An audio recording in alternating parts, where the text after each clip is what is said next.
दोस्तों, आज मैं एक आपके साथ जो कहानी शेयर करने वाला हूँ, वह कहानी पढ़ने के बाद आपको ऐसा लगेगा कि मुझे अभी ही कुछ एक्शन लेना चाहिए और मेरी टाइम की वैल्यू यह है और मुझे अभी ही मेरे इस टाइम को बचाना है और कुछ बड़ा करना है। यह कहानी आपको ज़िंदगी भर याद रहने वाली है, क्योंकि दोस्तों, हम कहानी कभी नहीं भूलते और कहानी हमें ज़िंदगी भर याद रहती है।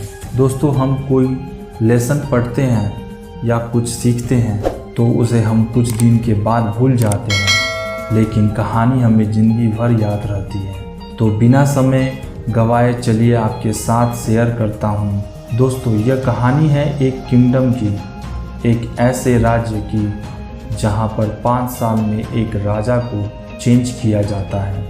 दोस्तों, जब भी किसी राज्य के 5 साल पूरे होने वाले होते हैं, तब उसको भेज दिया जाता है एक ऐसे जंगल के अंदर जहां खाने के लिए कुछ भी नहीं होता और जहां पर बहुत जंगली जानवर होते हैं, वही उसको खा लेते हैं। दोस्तों, उसके बाद एक राजा के 5 साल कंप्लीट होते हैं, तब उसको नए कपड़े पहनाए जाते हैं और उस राजा को हाथी पे बैठाया जाता है और उसके बाद उसको गुड बाय कहने के लिए उसको एक बोट पे बैठा दिया और उसको भेज दिया गया एक ऐसे जंगल में जहाँ पे उसको खाने और पीने के लिए कुछ भी नहीं होता है, जहाँ पे वो अपना गुजारा भी नहीं कर सकता।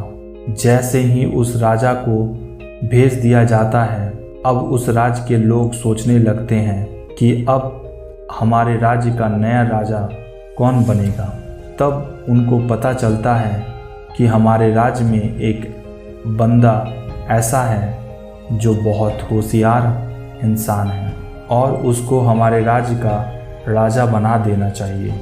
जैसे ही राज्य के सभी लोग उसके पास चले जाते हैं और उस बंदे को रिक्वेस्ट करते हैं, क्या आप हमारे राज्य का राजा बनेंगे, तो वह बंदा मना कर देता है, क्योंकि उसको सारी बात बताई जाती है कि जब भी हमारे राज्य के किसी भी राजा के 5 साल पूरे हो जाते हैं तो उस राजा को ऐसी जगह पर भेज दिया जाता है जहां पर उस राजा को जानवर ही खा लेते हैं और वहां पर जीवन नहीं है। तब उस जगह के लोगों ने उनको बोला कि प्लीज़ आप हमारे राज्य के राजा बनिए, क्योंकि आप बहुत होशियार और चालाक भी हो और आप अच्छे तरीके से हमारे राज्य को चला लोगे। दोस्तों, सभी की रिक्वेस्ट के बाद उस इंसान ने बोला कि हाँ, मैं आपके राज्य का राजा बनने के लिए तैयार हूँ और मैं इस बात के लिए भी सहमत हूँ कि 5 साल के बाद मुझे ऐसी जगह पर भेज दिया जाए जहाँ पर कोई जीवन नहीं है। तब उसके 3 दिन के बाद वह राजा अपने लोगों से पूछता है कि कौन सी वह जगह है जहाँ पर हर राजा को 5 साल पूरे होने के बाद भेज दिया जाता है। वह नया राजा अपने लोगों के साथ उस जंगल के अंदर विजिट करके देखता है कि कौन सी वह जगह है जहाँ पर सभी राजाओं को मरने के लिए छोड़ दिया जाता है। उसके साथ ही वह यह भी देखता है कि उस घने जंगल में पिछले बहुत राजाओं की लाश भी पड़ी हुई है और वह जंगल इतना ज़्यादा घना है कि वहाँ पर बहुत अलग अलग तरह के जानवर रह रहे होते हैं। उसके बाद उस नए राजा का चलता है दिमाग। वह सब देखने के बाद वह राजा एक गजब का प्लानिंग करता है। वह राजा उस 5 साल में बहुत ही गजब का प्लानिंग करता है। दोस्तों, आपको यही से कुछ सीखना है। जब राजा देखता है कि यह बहुत ही ज़्यादा घना जंगल है और यहाँ बहुत जंगली जानवर हैं, मेरे 5 साल पूरे होने के बाद मुझे इस जंगल में तो कतई नहीं आना और इसके लिए मुझे कुछ भी करना होगा। उसके बाद राजा अपना दिमाग चलाता है।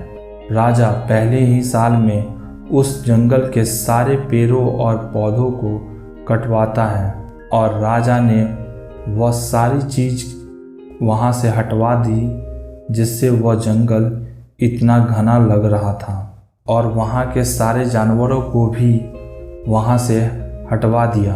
दोस्तों, राजा ने दूसरे साल में उस पर और काम किया, उसको और एक ऐसा बनवा दिया जिससे वो जंगल ना लगे।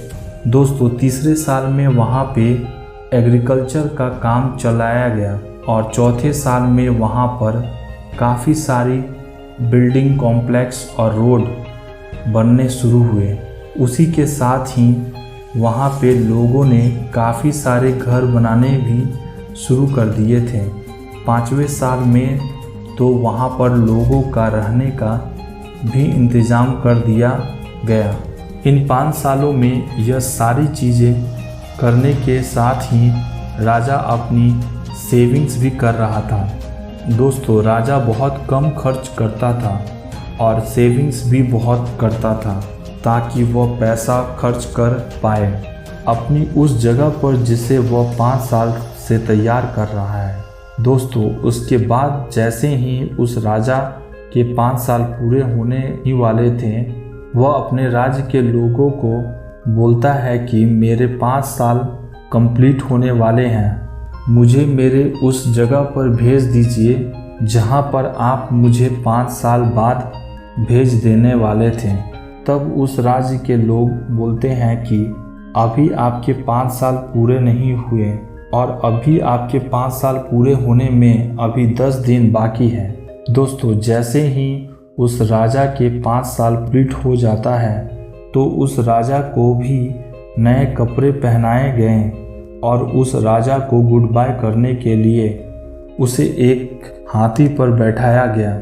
उस राज्य के लोगों ने देखा कि राजा तब भी हंस रहा है।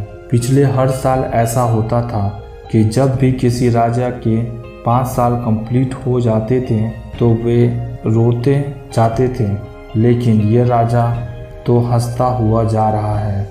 जब लोगों ने उससे पूछा कि आप इतने हंस क्यों रहे हैं, यानी कि आप इतने सुख क्यों हो जब आप दुनिया में आते हो, यानी कि जब आपका जन्म होता है तो पूरी दुनिया हंसती है, तब आप रोते हैं या पूरी दुनिया रोए और आप हंसते हुए जाओ, लेकिन कुछ ऐसा करके जाओ कि यह पूरी दुनिया रोए और आप हंसते हुए जाओ। दोस्तों, यह लाइन आपने बहुत बार सुनी होगी। उसने अपनी ज़िंदगी को ऐसी बना ली थी कि वह हंसता हुआ उस जगह पर जा रहा था।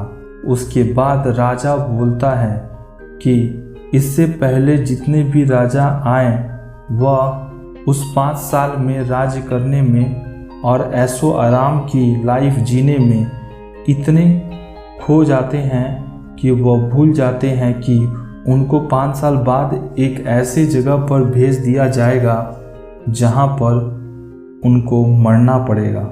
लेकिन मैंने इन 5 सालों में उस जगह को भी ठीक कर दिया और मुझे यह पता था कि 5 साल बाद मुझे कहाँ भेज दिया जाएगा और उसके लिए मैं उस जगह पर काम किया। मेरे पास यही टाइम था काम करने के लिए और मैं खोया नहीं और उस पर काम करना भी शुरू किया। दोस्तों, जब वह राजा आता है तब वह खुश होते हुए जाता है और अपनी सारी सेविंग्स को जो उसने पिछले 5 साल में कर ली थी, दोस्तों, राजा बन जाने के बाद उसने ज़्यादा खर्च भी नहीं किया और उसने अपना फ्यूचर संभाला तथा उसने काम किया उसके ऊपर। दोस्तों, हमें इस कहानी से यह सीखने को मिलती है कि हमें अपनी ज़िंदगी में अपनी लाइफ को अच्छी बनाने के लिए कुछ ही टाइम मिलता है। आपकी एज 16 से 25 साल के बीच में है तो यह एज आपकी गोल्डन एज है। दोस्तों, इस एज में आपको जितना जोश मिलता है और जितनी भी आपके अंदर एक्साइटमेंट भरी हुई रहती है उतनी आपकी दूसरी एज में नहीं होती। दोस्तों, इस एज में आपको इतना मेहनत करनी है कि आपका फ्यूचर अच्छा हो, क्योंकि दोस्तों अगर आप इस एज में सिर्फ मज़े करते हो, लेकिन दोस्तों अगर आप उस चतुर राजा की तरह बनते हो जो लास्ट में आया था, उसकी तरह अपनी ज़िंदगी की प्लानिंग करते हो और उस पर काम करते हो, तो आप आने वाले समय में अपनी पूरी ज़िंदगी अच्छी तरह से निकाल सकते हो।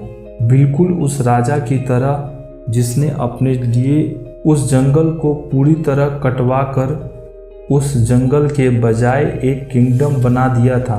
दोस्तों अगर ये कहानी आपको अच्छी लगी तो लाइक, सब्सक्राइब और बेल आइकन जरूर दबा दीजिएगा ताकि आपको इसी तरह की मोटिवेशनल वीडियोस की अपडेट मिलती रहे। Thank you for watching this video.